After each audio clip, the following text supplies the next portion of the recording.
In the past 30 years that I've been alive, I've been witness to a lot of things coming and going out of style in the movie industry. From the CGI disaster movie craze in the 90s brought on by Jurassic Park and Titanic, the fantasy resurgence and vampire craze in the 2000s, the former brought on by the Lord of the Rings and Harry Potter movies, with the latter due to the Twilight series. And finally, we have the 2010s with the zombies and the superhero craze. The zombie fad kind of bit the dust in the late 2010s.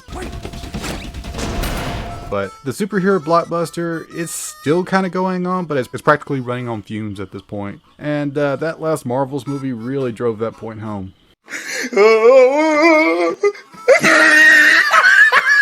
But the audience numbers these movies have now is nowhere near what they were at the peak of their popularity. So with the superhero blockbuster crashing into the side of a mountain, I decided to take a look back when the MCU was still in its infancy and DC could compete with Marvel at the box office. I found two short features in my library that I completely forgot about. The Hulk vs. series. Two short films featuring the Hulk versus two titans from the A-list Marvel lineup, Wolverine and Thor. Now most can be forgiven for not knowing about these short movies. Hulk vs. Thor came out in 2008 and Wolverine came out in 2009, being teased in Comic Cons in their respective years and a few trailers here and there, but ironically being overshadowed by DC's animated lineup. And it's a mere opposite of what Marvel and DC are today. But now I think about it, Marvel's animated movies are better than they were back then, but DC still kicks their ass as far as animated features go. And back when these two came out, they were competing against Wonder Woman and Batman Gotham Knight. And the added benefit of Gotham Knight being tied to the Christopher Nolan Batman movies really made it an uphill battle for the Marvel films. And it also didn't help that both of these films are not even an hour long. Wolverine was 35 minutes long and Thor just inched over 45 minutes. But at the end of the day, are these movies worth digging up and watching? Or are they best left in the past with most of the other animated Marvel movies? Well, let's take a bite out of the Hulk vs. series. Starting off with the longest of the two, Hulk vs. Thor. When I first watched it, I didn't know jack shit about the Marvel Thor. I just was familiar with the version from the Norse mythology and the MCU version. The movie starts off with a little primer that Odin is asleep, and while he's asleep, every faction that hates Asgard comes a-knocking, and Thor and company must defend Asgard for 7 days. And that's pretty much it. Nothing else is explained for the rest of the movie. If you're not familiar with the comic books and are just a filthy casual like me, you're going to need to go off context and one-off lines to put two and two together.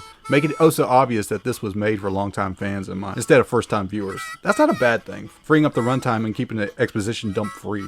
Now, if you're going in expecting something akin to the MCU Thor, then I'm going to have to burst your bubble. You're not getting that. The MCU version was still several years away, and this version is a recreation of the comics. He speaks in ye olde language, wears the iconic helmet, and hasn't been touched by Taika Waititi baby yet. I'm going to say it. I like this version of Thor a hell of a lot better than the MCU version. Blasphemer! Nothing against Hemsworth, but the only time that Thor was enjoyable was when he was in the Avengers films. Agree or disagree, most of those films are complete trash, with the first one being okay, the second one had two good scenes, mainly with Loki, the third one was garbage, and the fourth one is something a sadomasochist would watch if they were afraid of being touched. Oh God, why didn't anybody tell me? Oh my God, my insides are on fire!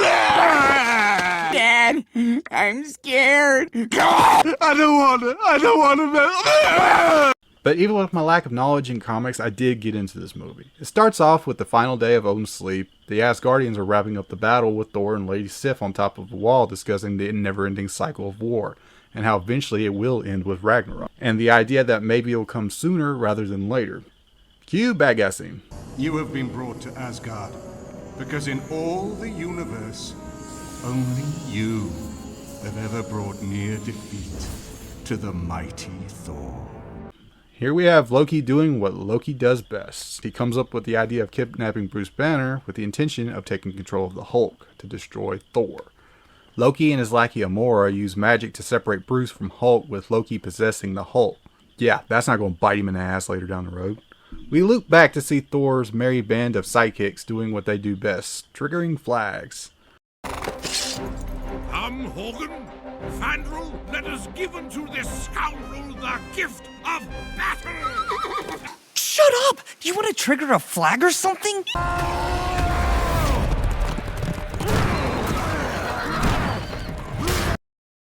A Loki-possessed Hulk tears ass all the way through into Asgard until the Golden Boy himself arrives on the scene.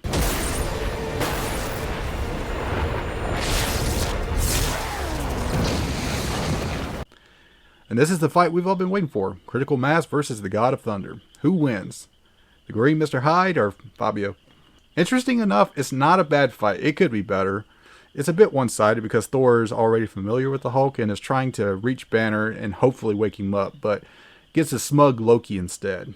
And while the fight is going on, everybody in the room is warning Loki that if he pushes the Hulkster too far, it's going to break free. Can stand up to the Hulkster? Loki disregards all warnings and continues the fight until the inevitable happens. For Odin! For Asgard!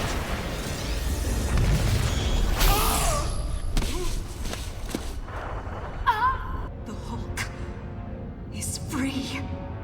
And since the Hulk doesn't have Loki or Bruce Banner personality behind the wheel, it's pretty much an uncontrollable rage monster with no off button.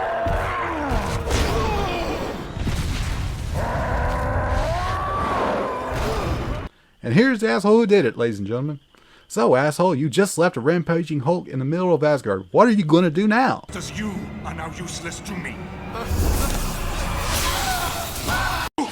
You done fucked up now!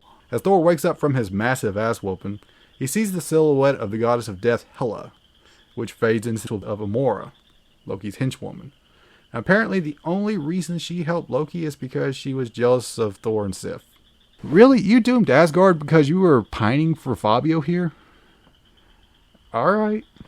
Amora leads Thor to Loki's hideout and finds Bruce in a terrible state, I guess you could say. You killed him! Do you know what you've done? Because the mortal died here, Hela claimed his soul. Without his soul, I cannot return him to Midgard. After Thor makes a reasonable argument, Thor and Loki head to Hel to try to get Banner's soul back from Hela, while Amora goes to back up Lady Sif and defend Odin's chamber from the Hulk. And while all this is going down, Hulk does what Hulk does best.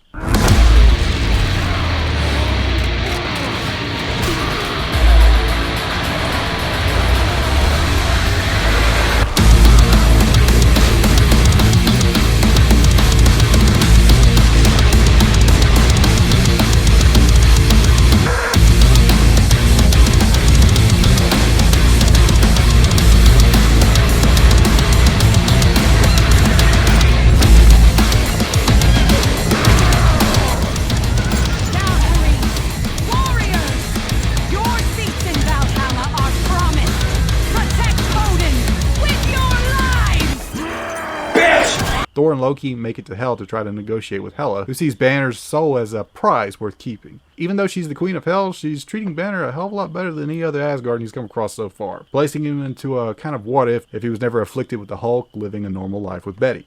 A dream cut short with Helena yanking him out to begin wheeling and dealing with Loki and Thor. Thor trying to convince Banner to return to Hulk and get him under control. Kind of a hard pill to swallow if you ask me. Dude was at peace and Thor wants him to return to his waking hell to save Asgard. You got Loki in the background over there trying to convince Hela to zap Hulk down to hell so the two halves can be forcibly merged. The little stunt does save Sif and Amora, leaving Loki and Thor to deal with Hulk. The fight goes as expected, with Thor and Loki being treated like floor mats.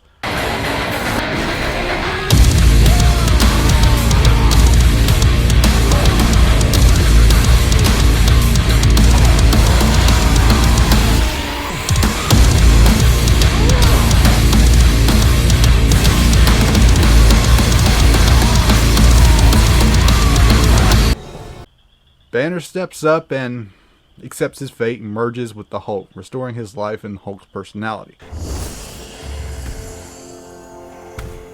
Hulk. Tired. Hela, unwilling to keep Hulk in hell, but spiteful enough not to let Banner go to Valhalla, sends him back to Earth, taking Loki as a substitute. After all, we do know what would happen if Hulk was left in hell, right?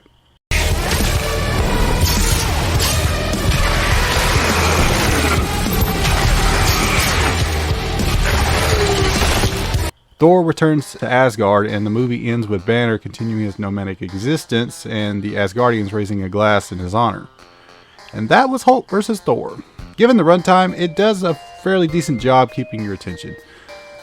In all honesty, it made me curious about the comic side of things with this character, and a buddy gave me a pull list of comics to read that inspired this story. I'm going to give you two straight, this movie isn't a masterpiece by any means. It has its fair share of problems. The animation is really basic, and in fact there's a little stutter that happens in the slow moving parts of the film, where the animation just kind of sticks for a little bit. And I don't know if it was my copy of the DVD or what, but this happened on my computer, it happened on my TV, it didn't matter where I played the DVDs. And some of the color palettes are also a little flat too.